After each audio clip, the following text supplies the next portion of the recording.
In education, and lagging test scores have some parents considering alternative forms of education, including homeschooling. WWY's Nate Malden traveled to Sneads Ferry today to speak with a parent group to find out why they chose homeschooling. As funding and academic performance in public schools concern parents around the country, some are considering homeschool. Lily Deffenbaugh is a parent that homeschools as part of Classical Conversations. The homeschooling organization meets once a week with parents and students sharing what they've learned, collaborating on what's next, and keeping their students working at the same academic level. Parents in the group say their kids are well above the knowledge level of other kids their age when they take the same standardized test. Deffenbaugh says one of the main draws for homeschooling for her is the individualized approach to learning. We are all different and we all learn differently.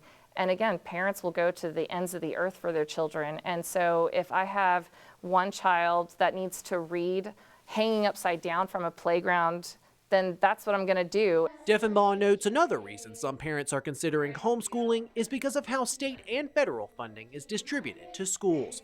Public school funding is dictated by things like enrollment and property tax, meaning schools in affluent areas are more likely to receive more funding.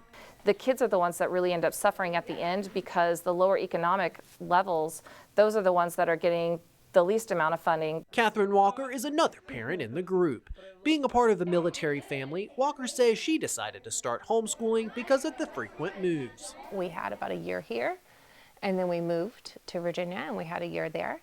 And then we moved to Okinawa, and we had a year there. And like Deffenbaugh, Walker recommends homeschooling to any parent that has the time to do so. But I recognize that it is not an option for every family. I'm never going to push homeschooling on someone, but if anyone ever asks me, like, well, tell me about homeschooling, I'm like, no one loves your kiddo, and no one cares about your kiddo as much as you do.